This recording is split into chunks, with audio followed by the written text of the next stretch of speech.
Well, Lisa, movie music by its very nature is always in the background. But now the Sundance Institute is trying to put movie music in the spotlight with a pair of ambitious programs that aim to preserve the great music of the past and promote good movie music in the future.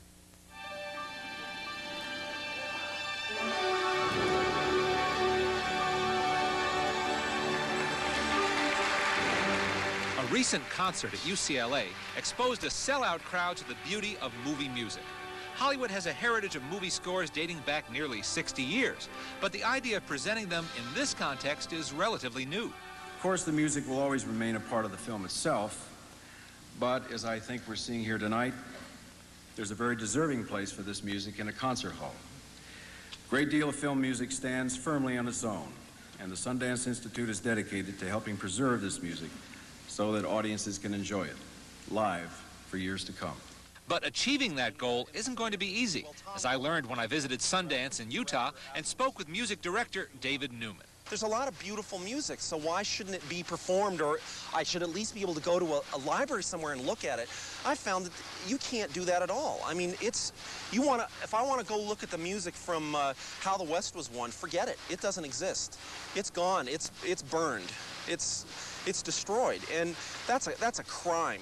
Sundance is doing its best to rectify that problem, finding and in some cases reconstructing the original scores with the help of renowned composers like Maurice Jarre. Sundance's first album, conducted by David Newman and digitally recorded in London, is due in October, and there are 5 more recordings of classic film scores on the way. But that's just part of the Sundance project. The other facet is encouraging young composers who want the chance to write for film. This summer at the Sundance headquarters in Utah, 4 young composers were chosen as fellows and given the rare opportunity to learn their craft in an intensive 3-week seminar, with top industry professionals guiding them along, including Henry Mancini. It's unique. I've never seen anything like it before. And this is all state-of-the-art back here. They've got all the computers, the Oracle, the Macintosh stuff, and all the synthesizers. So it's interesting.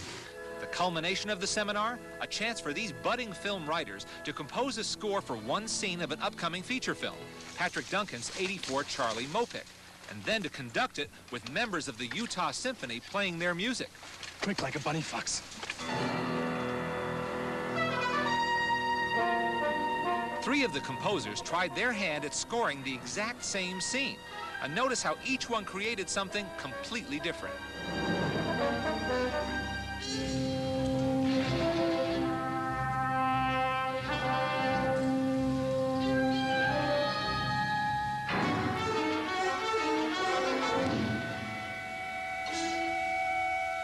So how does all this sound to the director of the film?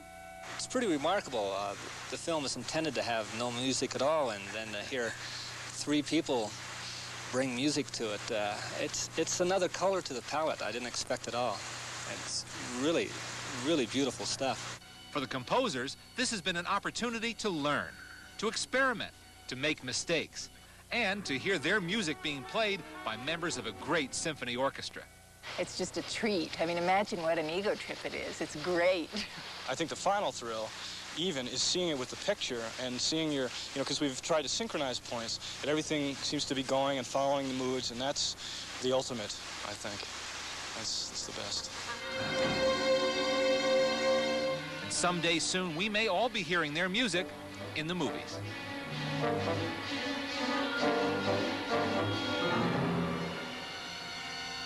Incidentally, David Newman, who's been organizing this terrific project, is part of the amazing Newman movie music dynasty. His father was Alfred Newman, who received more music Oscars and Oscar nominations than any man in Hollywood history. His brother Tom is also a film composer. His uncle Lionel is one of the giants in the business, and his cousin Randy Newman is both a pop star and a fine film composer in his own right.